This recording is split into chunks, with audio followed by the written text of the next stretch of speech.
Hello, everybody. Welcome to Fantasy NBA Today, a sports ethos show brought to you by our great partners at FanDuel. I'm Aaron Bruski, joined as always by the great Dr. A. Today's show, we're diving into top ads, breaking down players in the drop zone, and highlighting the best streamers to help you win your week. Let's go. Doc, how are you doing? And who is your top ad after last night? Brew, I'm good. And I had Dennis Schroeder in 2 or 3 deep league lineups just because I couldn't find anybody on the waiver wire I liked more than Schroeder. So I've just been hanging on to him since he moved to Cleveland. He's been kind of quiet, but last night, 26 points, 2 boards, 5 dimes, a steal, and 3 3-pointers. We got to remember James Harden has that thing in his wrist. The last thing I saw is he's going to play through it. So that's wrong, by the way. What's that? Or probably a finger. It's a finger. Is it a finger? Yeah. I saw he was going to play through it, but he didn't. I don't think he played last night. And Dennis Schroeder kind of went off. So if Harden's health is up in the air at all, I think Schroeder is a good option. Yeah, I mean, it sounded like he was going to try to play through it, but then they decided against that, and it opens everything wide open for the Cleveland Cavaliers. In fact, my first ad of the night is Jalen Tyson, 14 points, 10 boards, 3 assists, 2 steals, no blocks, 1 3, 35 minutes. Even Keon Ellis had a big night last night, Doc. This was the classic quintessential Keon Ellis line from last season when they cut him loose. And I think maybe I shouldn't even say it that way. When they accidentally remembered to play him. 14 points, 4 boards, 3 assists, 2 steals, 1 block, 4 threes, 29 minutes. This game, they actually lost, interestingly enough, to the resurgent Milwaukee Bucks. But if James Harden's out, it just clears the way for all these dudes to have value kind of respectively. I'll ask you this, Doc. Who do you like better? You like Dennis Schroeder or you like Jalen Tyson? Or Keon Ellis. I mean, Keon Ellis fills it up with everything when he gets minutes, but it's very hard to trust Keon Ellis. I'm going to go with Dennis Schroeder just because like he just never goes away. I think I've said before, he's like a cockroach. You think you've put him down. A friendly cockroach. Yeah, like a good, cockroach you talk to. A good cockroach. You just can't take him out. Like every time he starts to fade, he finds new life and comes back. So I'm going to go with Schroeder. Like the cockroach from the song La Cucaracha, which I believe is a song about a cockroach that got too high. But I think I'd take Jalen Tyson here. And it's a stat set thing. And this is a roto versus head-to-head thing, I think. Because Jalen Tyson's been a top 75 guy for stretches of the season. Top 90 might be more fair. It's kind of the entire body of work. Then a Schroeder, if he's not shooting well and he's not getting big numbers like he got in this game right here, sometimes he can kind of cruise down to like 125 when things are going good. But he's been good at like every stop except the Sacramento Kings. And Doc, whose fault do you think that is? Is it Dennis Schroeder's fault or the Sacramento Kings' fault for that one? I'll just take your answer off the air. I think in a head-to-head setting, I get it why you go with Schroeder here because it feels like his points and assists will be kind of automatic in games that James Harden's out. So let me ask you one more thing before we get out of Cleveland here. What do you think they're going to do with James Harden? Do you think that he's going to try to gut this out, or do you think they try to get ahead of this and give him like a week or so off? Yeah, I think he's probably going to get – I don't think he's going to get a lot of time off, but they're going to maybe rest it up and hope it heals a little bit. But it's important to note that Donovan Mitchell didn't play in that game either. So it was a free-for-all for these guards. That's why Schroeder – that's why Craig Porter did something. It's why Keon Ellis did something. So even bringing one of those guys back is going to hurt. This may be as good as it gets for these guys we've been talking about. But also, if Harden's going to miss time, I mean. You brought up probably the best point with this. Oh, my God, there's notes about La Cucaracha in the chat. I can't wait to read those. The Donovan Mitchell missing the game thing. I don't have their schedule in front of me, but I thought I saw a tweet on it that they had 5 games in 7 nights. And that was the reason that that Donovan Mitchell missed this game, but it did, as a guy that's got Donovan Mitchell in a bunch of important teams. I thought, okay, is this the beginning of the let's rest for the playoffs, idea for the Cleveland Cavs? They're in a bit of a standings push, so I don't worry about that too much. But there might be another missed game in there for Donovan Mitchell, just because they don't want him playing so many games in a row or so many games in such a short amount of time. So you might look at this and say, all right, we're going to get at least one more game that's in this configuration without Harden, without Donovan Mitchell, and Dennis Schroeder will eat, and Jalen Tyson will eat. And maybe that we see this happen in April as well. So depending on your format, you might give Jalen Tyson and Dennis Schroeder a little bit more long-term cred. And it wouldn't be surprising in April if Keon Ellis is putting up these kinds of lines, say once out of every 3 games or so. All right, Doc, who do you got next? I have got Guy Santos. Guy Santos, everybody. Been talking about him a lot lately. He had 17 points, 3 boards, 4 dimes, a steal, a block, a 3, 26 minutes. I mean, he's basically doing this every night for Golden State right now. And it's time, man. I feel like Guy Santos is just going to keep plugging along. I'm sorry. I'm reading the words to La Cucaracha, and I apologize to all of our listenership. Guy Santos is going off, and it's one of these things. I had like a 5-minute conversation in my head last night about Guy Santos, because I was like, okay, when Guy Santos had his first couple of good games, like we all kind of said, good job, Guy, but this is kind of coming to an end sometime soon. But he just kept going with it. This dude's been a top 25 guy for the last month, and it's nuts. It's really nuts to think that there's a kind of a waiver wire pickup that's done that for such an extended period of time. You don't see that so often, and it just got me thinking, like, sometimes you just take a shot, even though the roster and the situation seem like it's not going to work out for a player. Anybody who took a shot on Guy Santos has just been riding a hell of a wave. Okay, I'm back locked in, guys. I'm going to mention Gigi Jackson. I feel like we shouldn't have to, but he might be under rostered, and he might be available in some shallow leagues. So let's go ahead and say it again. He had 24 points last night, 8 boards, 1 steal, 2 blocks, 3 3-pointers, 26 minutes. Also cruising at a mid-round top 75 value for about a month now, and I don't see any end in sight. So I consider him a must-roster player. I don't know if you agree or not, Doc, but who do you got next? Oh, yeah. I'm all about GG. You stole him from me. I've got the other Jalen Williams written down here. And I have mixed feelings about it. Maybe he should have been a my guy of the night instead of a must pickup. I added him late when Brew stole all my guys. But last night, Jalen Williams had 30 points, 11 boards, 4 assists, a steal, a block, 5 threes, hit 9 of 14 shots, career high scoring, his best game of his career. Certainly probably going to end up being the best game of his season. But I like the fact that he played 35 minutes. Oklahoma City is incredibly banged up, and maybe they're going to start using Jalen Williams more than they have been. The game before this, he's 16 minutes, 2 points, 8 boards. But he's in a deep league. He's been serviceable. I think for the month of February, he's at 11 points, 6 boards, 3 assists, almost a block, couple threes, and good percentages. So Jalen Williams, I'm curious to see if he can ride the hot hand going forward.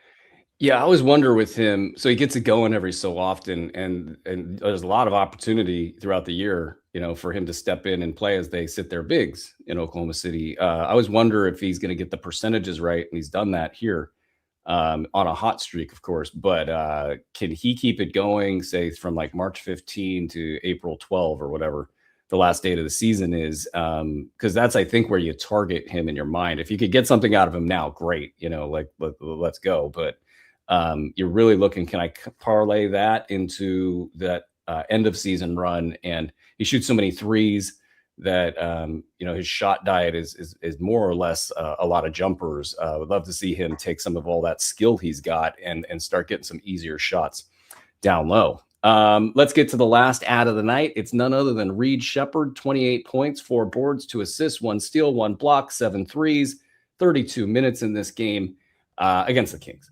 And Doc and I have been fighting over him in all of our pregame discussions over here because he's such a Reed Shepard fan, and so am I. The shooting regression has kicked in. He's been a top 50 to 60 guy over the last 8 games and shooting just under like 50%, I believe, in that sample. And this is that regression that was mentioning over the last couple of weeks. And in addition to that, I think Houston is going to start pulling some players as we get closer to the end of the season, guys like Kevin Durant. You really just need one player to get pulled, and then you have the argument to give Reed Shepard the ball a whole lot more.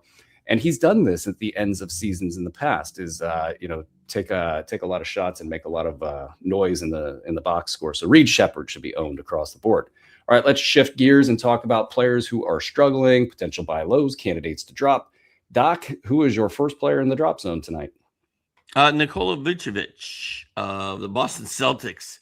Man, it's been rough. 2 points, 8 boards, 1 assist, 0 steals, 0 blocks, 0 threes, 23 minutes. Neemias Queta has kind of ruined Vooch. The trade has ruined Vooch. Vooch is 4 years old. Feels like the end of the line is finally here for old Vucevic. Brew, what are your thoughts on it? It's, eventually Father Time gets us all, and I bet he has a bounce back game in him, and he's going to probably, out of however many remaining games the Celtics have, especially since there aren't that many back-to-backs. Hello, Jason Tatum. They will he'll probably have like 5 more good games. But the problem is they probably have like 5 middle of the road games and 5 bad games, and it's going to come out to maybe top 100, top 125 value.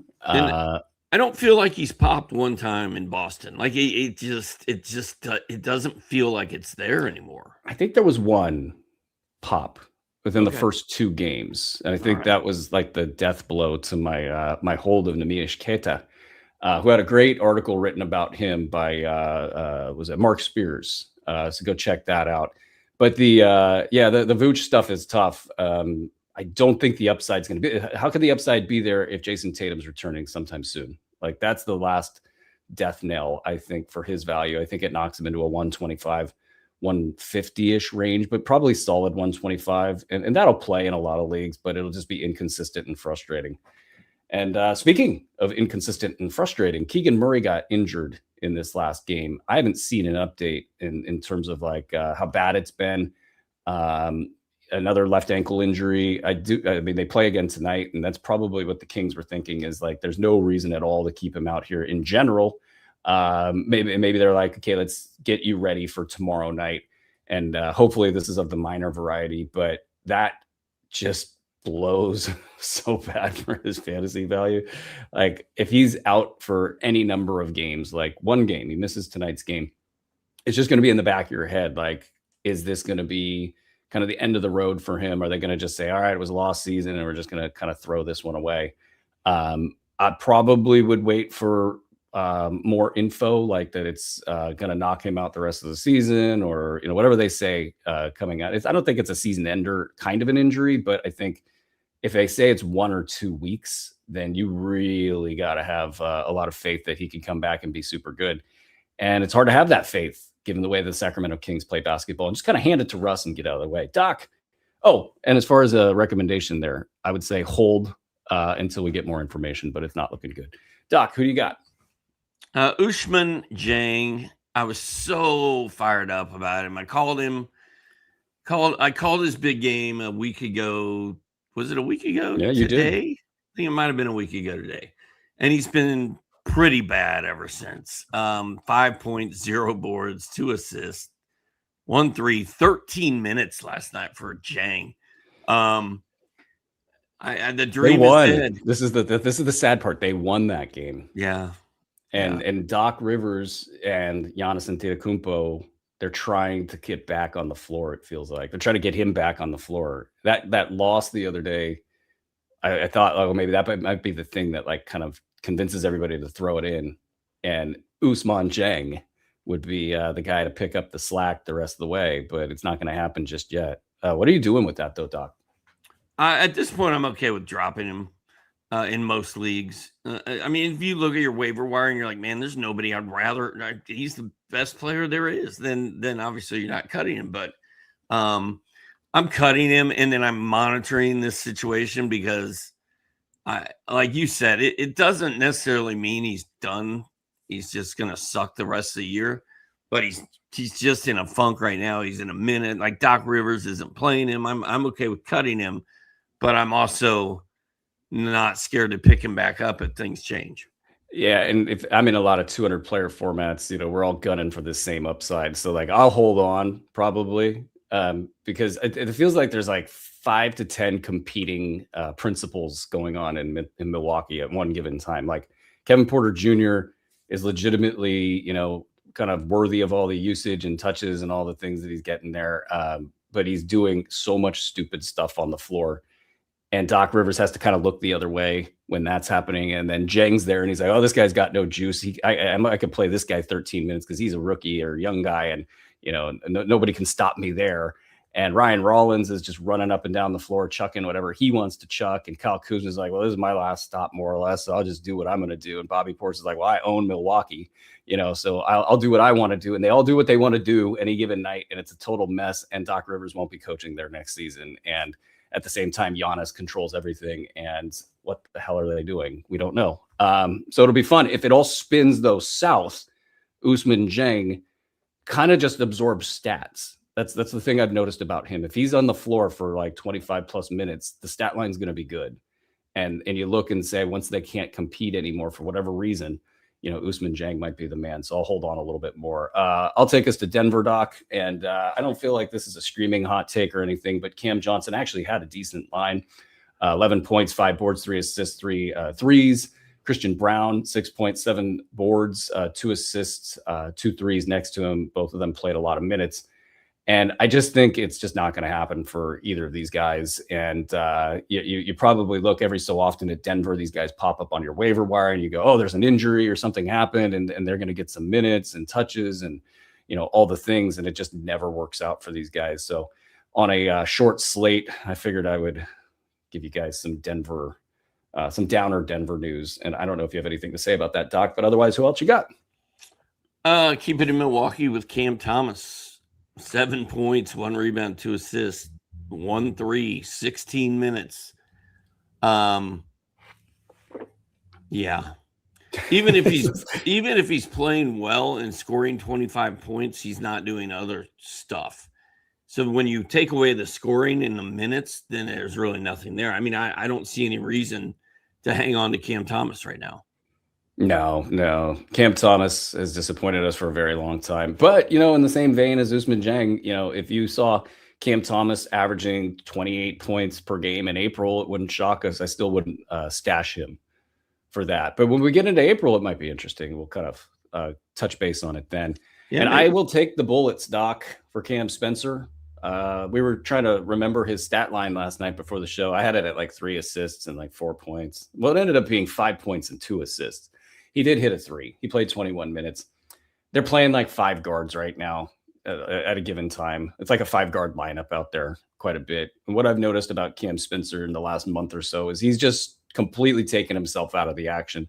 There are players that run towards stats and run towards fantasy value, and there are players that run away from it. And it's really interesting when you get somebody who's done a little bit of both, because you got to try to figure out, are they going to keep doing it or are they going to fade back? And I think what he does when there's other ball handlers on the floor is he's like, well, now I'm a shooter, and I'm just going to stand here and I'll run a pick and roll every once in a while, but I'm going to pass out of that thing real quick. I'm going for not just like a hockey assist. Is there an assist that's like a 4-pass assist? Do they call it something? Because that's what he's going for out there. And it's not going to work in fantasy leagues. And the only thing that I think could change the dynamic for Cam Spencer going forward is if something like Santi Aldama returns. And they run something more traditional and have a little bit more floor balance and kick a couple of those guards out of the rotation. So goodbye, Cam Spencer. It was fun, but it wasn't real fun. And I'll take the bullets for that one. Doc, let's get out of that because I'm now depressed. Who is your top streamer heading into tonight's slate? I'm going to go with Johnny Kuminga. Yeah. I can't believe I'm saying this. Remember the guy asked us last week in a question. He's like, "Should I grab Kuminga?" And we're both like, "No." I had thoughts on this one. This one's a good one. And I don't know if that was me and you, or if that was me and Tim, or I don't know who that was. But no, I think there's always a question, right? Like, and we were like, "No, where's he going to fit in the Hawks?" And then on Tuesday, he went off in 24 minutes. He hit 9 of 12 shots, scored 27 points, 7 boards, 4 dimes, 2 steals, 3 threes. And now Zach Reese-Shea is banged up and Jalen Johnson is out tonight. Once I saw that Jalen was out, I was like, that's it. I mean, I feel like you almost have to play Kuminga tonight. So that game where Kuminga went off, I watched it because I'm a fantasy expert and I have to watch the Washington Wizards. It's in the contract. And after watching over a decade of Sacramento Kings basketball in a reporting capacity, I've seen some bad basketball, but that Washington Wizards basketball the other night was as bad as I've ever seen on an NBA floor. It looked like a 24-hour fitness team that really sucks. Like that they just have no business being on a 24-hour fitness floor. Like the Globetrotters versus the Generals. Yeah, but like way less fun to watch. So Kuminga goes out there and I mean, it is just haymaker after haymaker for the Hawks against Washington. They're up by like 30 and Washington's playing no defense at all. So you see all the headlines about Kuminga's turned it around, all this stuff. Like, come on, guys, let's remember what we watched and all of that. And at one point in time, there's a really funny moment. Brian Keefe is so mad at his team. He calls timeout and Kuminga's hit another 3 and stared at the bench of the Washington Wizards bench. And he turns and runs and he's done so much celebrating at the bench that he can't get out of the way of Brian Keefe's foot. And he kicks him in the Achilles really hard. And Keefe turns and looks at Kuminga as he is running to the bench to celebrate and just stared him down for a solid 10 seconds. But Kuminga was so happy and didn't really mean to do it. So he didn't care at all. And he just went and celebrated. And it just was one of those like kind of pathetic things for the Washington Wizards. And guess what? I believe they play them. Do they play tonight? They played them tonight. So it's going to be one of two things. I mean, they got their asses kicked so bad, Washington, that it wouldn't be surprising if they had some amount of pride. But that team is so, I mean, like Trey Johnson, man, he dogged it out there. But Bub Carrington, I've never seen worse decision-making on a basketball floor. Bilal Coulibaly, I don't know like why he thinks he could take the shots that he was taking, but he did. So do they come back and like actually try hard in this game? And does Atlanta go, those guys, we're going out to, it's Magic City night in Atlanta. By the way, that's a thing that's actually happening. It's Magic City night last night. And they're like, there's no way we're losing to those guys. That's the only way Jonathan Kuminga doesn't go for 30 tonight is if he had the lemon pepper wings all the way until 6 a.m. tonight. I'm shocked because I thought my top streamer heading into tonight's slate, Marvin Bagley, was like unimpeachable in this game against the Kings. He gets to feast on the Kings tonight. We might see Musa Cisse tonight. Oh, hey, Sacramento. If Dallas screws up the Musa Cisse thing and you guys don't go offer him a contract for like 10 cents and pick him up and bring him in the full, give him a 4-year deal if you can. I don't know the CBA on this. Go do it, Sacramento. If you don't do it, then you need better leadership. But Marvin Bagley absolutely wants to thrash these guys tonight. And I think Dallas wants Marvin Bagley to thrash these guys tonight. I don't know what you got to add to that, Doc, but I just think it's like a 14 and 14 double-double for Marvin Bagley at minimum. He might go for like 18 or 20 tonight. So I like him, but if I had to pick between the two, I probably would pick Kuminga just because Washington is so bad. But anyway, add to that if you'd like, Doc. Who else you got? Yeah, I had Marvin Bagley written down, and I love revenge games, and I feel like this year most of the time the revenge game doesn't really work out in our favor, and I don't really recall too many guys blistering their old team that they want revenge against. But man, this Bagley thing, it's sort of like when Kuminga plays the Warriors, if it happens. He's going to be chomping at the bit to show them out. And I feel like Bagley is going to be motivated tonight. So I'm totally with you on that. Hopefully it works out, man. It is still Marvin Bagley. My second streamer is Nolan Traore Brooklyn Nets point guard starting alongside Igor Joman. This month, 12.5 points, 6 dimes, 1.2 steals, 1.2 threes. He is what he is. He's to me, he looks like the best guard that the Nets have right now. And the Nets, who are the Nets playing tonight? I thought I had. They are playing. Sorry, I was on a different screen here. My bad. The Nets have San Antonio and Wemby. Yeah. So that'll be interesting. That's probably not the most ideal match. Wemby coming off of a 3 for 12 night against the Brooklyn Nets. He's probably been grinding over that all night. Yeah, but he doesn't have to. He doesn't. Traore doesn't have to deal with Wemby. But Traore's gonna have to deal with Steph Castle. He doesn't have to deal with anybody on the floor. Has to deal with Wemby. It's gonna be a mess. But he might just zigzag around the floor because the Spurs don't care. Wemby's that he's salty. He's just like I'm gonna destroy the Brooklyn Nets tonight.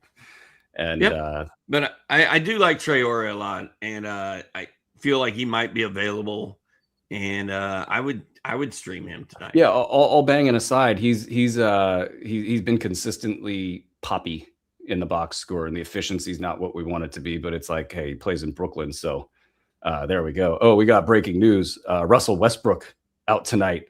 Oh. Sacramento Kings fans can rejoice. The tank commander is not playing, so that'll change the dynamic of that game. And I'm gonna get Keegan Murray out. Not shocking there. I would like to get some details on that at some point in time. But I'll take us to Brandon Williams. We're stealing each other's players, Doc. You're usually a Brandon Williams guy. I'm a Brandon Williams guy. He went for like 20 and 10 in his last game. He's really got a great opportunity here. I mean, Sacramento is playing 10-day guys. They're playing just random configurations of players. And I actually think you get Russell Westbrook off the floor and you're going to have an interesting dynamic. You'll have a little bit sharper play out of certain players. You probably not have enough ammunition to compete in this game. Interestingly enough, Dallas has won 2 in a row after not winning a single game in February. So they're probably thirsty for a loss. And Sacramento's like, we got this. And but Brandon Williams will go out there. I think he'll compete with Bagley and Kuminga for the best streamer stat line of the night. So, I mean, it's a big night for streamers, guys. You got plenty of options out there. Doc, who do you got next? And before I get to my last one, Brew, who are you streaming in Sacramento with Westbrook out? Is it Devin Carter? Is it Malik Monk? Carter's been off the floor because of a quote unquote back injury, and I kind of believe that one's more or less real. Nick Clifford is kind of the guy they want to get going the most. Rayno is somebody that should be on rosters already, and he'll get a ton more opportunity. Who's actually the guy that I don't know. I think we're probably just considering him already rostered as Precious Achiuwa. Like he's this kind of, he's a magnet for stats in a junk ball situation.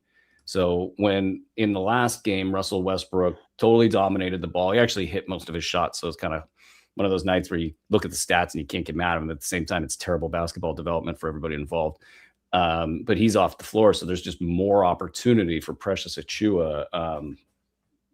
Beyond that, you want like a deep sleeper, Killian Hayes. And also Daquan Plowden should probably hit four threes tonight. Devin Carter is not on the injury report. I think he's playing tonight. So he's probably playing. And if he's going to get 26 minutes, which is kind of what I would throw a dart at with him, I would say he goes for like 12, 5, and 5. It's going to be if that game will be rich with stats. Yeah. Okay, well, my next last streamer I've written down is Quentin Jackson. No Nemhard, no Neesmith. Pascal Siakam is doubtful. That means you've got Jarris Walker and Jay Huff and Cam Jones and Ben Shepherd and Micah Potter and TJ McConnell, and you've got Quentin Jackson. And Quentin Jackson is like he's a badass. Jarris Walker is a lock. Like, we didn't mention him as a streamer. If he's not owned in your league, Pick him up and play him tonight. Jay Huff, I think, is a lock. And then there's Quentin Jackson. This month, 16.5 points, 3 boards, 3.5 dimes, 0.7 steals, 2.2 threes. Shoots it well from both spots. He has scored in double figures in, 5 of his last 6 games. And in that 6th, he had 9 points. So they're finally starting to turn him loose and let him do his thing for the Pacers. So I'm rolling Quentin Jackson and Jarris Walker out there tonight. And just sort of keep an eye on the injury report. Make sure Quentin Jackson's actually playing in this game, getting close to his 2-way limit, and also the March 1st deadline to waive players sort of moves the market forward a little bit, and teams start to sign their 2-way guys to rest of season deals if they want to be interested in keeping them, or at least have more of a chance of keeping them in the future seasons. And he's been great. I got Quentin Jackson all over the place, and I do think he might be a great tank commander down the stretch. Let's get to Royce O'Neal in Phoenix. And this one's a fun one because they both are down players.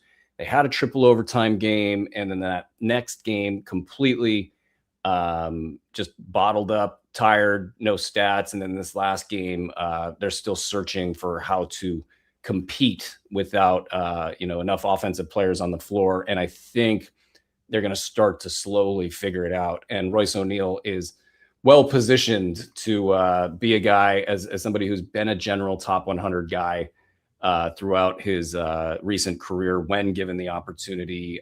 They get the Lakers, who are not known for their defense, and they're playing at home.